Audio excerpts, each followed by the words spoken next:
everybody, Coach Brian Klepacki, strength coach here at criticalbench.com. Thanks for watching, and I'm showing you how to properly row using a water rower. If you don't have access to a water rower, a lot of gyms just use a traditional fan rower. We have a water rower. We love it. If you've never been on a water rower, you're totally missing out. Now, there's a couple things you have to know in order to properly get actually into the machine to start rowing. Foot placement. As you can see, you got to adjust the foot pads. So the technique to getting your foot placement correct is you have a little foot pad or a foot placement bar. You want to make sure the balls of the feet are correctly positioned right on top of it. Cinch down the straps. You're going to sit up tall, reach forward. So now as you're rowing, there's a couple different phases. You have your catch phase, your drive phase, and your recovery phase. So when you catch it, that's this position that I'm in right now. I'm catching the water, and then as I'm driving, I'm pushing with my legs, core, and then arms, and then I'm going to finish at the top and then recover and repeat the process. So before I get into the actual rowing, there's three components of the technique that you have to be familiar with. It's the order, it's the power, and it's also the timing of how you implement this technique. So the order, a lot of people think it's a one movement exercise, but it's really three movements into one. Legs, core, arms, okay? So you have to progress in that pattern to properly row. Legs, core, arms, core, legs, core, arms. As you can see, it travels up and then back down. So the second component is power. Your legs are your primary drivers. Then it balances out between the core and the arms. So think about a majority of your power is coming from the legs, 50 to 60%. Core is 20 to 25%, arms 20 to 25%. Again, all your power, most of your power is coming from the legs first, then core, then arms, then back to the core, back to the legs.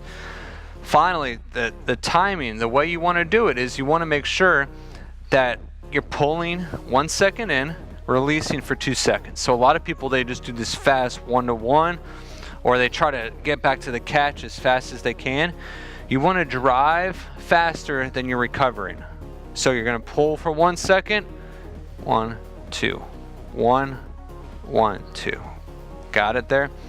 So again, real quick before I actually start breaking it down when I'm moving here. So you have the three components. You have your order, your power, and your timing.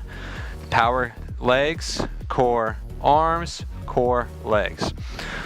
So let's put that into movement. So I'm in the catch, pushing with my legs, core, arms, arms, core, legs, legs, core, arms, arm, core, legs. Okay, so legs, core, arms, arms, core, legs. So obviously you're not going to row that slow, but again, you have to practice that technique and get familiar with it, and then you can start rowing a little harder, a little faster. 1 second out, or 1 second pull, 2 second recovery.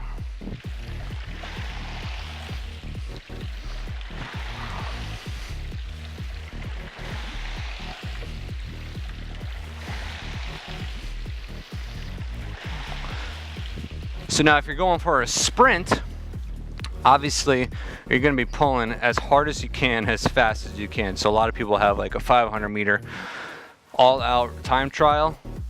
You got to row fast, you got to row hard, and you got to row efficiently, because if you just row all arms, you think you can muscle yourself through it, your arms are going to fatigue a lot faster than your legs. If you only use your legs and you don't get all your core to get that range of motion, your distance is not going to be as good as you think it is. Now, if you're going super fast, trying to get fast turnover, you're not going to be able to generate enough power to get the wattage or the distance that you're hoping for. There is a balance. You got to find the balance that works for you. It depends on your limb length and what you're actually capable of doing. If you have great flexibility and mobility in your hips, you can get all the way into that deep catch position and lock out those legs to a full finish position or the drive position. So again, there are a lot of techniques that you have to apply, but if you apply the components that I just shared with you, order, power, timing, and also the order of the the power, the time of power, and the amount of time spent in each phase of the row, you're going to be one step closer to getting a better experience with the rower. Now again, if you don't have access to a water rower, any type of rowing machine will suffice, but we prefer a water rower, as well as most top rowing coaches or professionals. They always recommend a water rower. You get a much more realistic feel to it. So hopefully you learned a thing or two on how to row properly, and you'll use this technique and incorporate it in part of your training.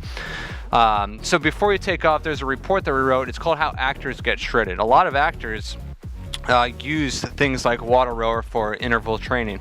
It's a great form of equipment to get high metabolic conditioning, some power, some leanness, and things like that. That's what a lot of actors use when they're looking to get shredded for an important role. So check out the report. It's free. It's free. One of two options to get it is to go to the corner where I'm pointing at. There's a little tiny arrow under this video. There's you click that arrow. That's going to drop open the video description area. There's a link at the top that says criticalbench.com/shredded. Click that link and give us your email. The report will be coming to you right away. An easier way to get it is simply click this box right here.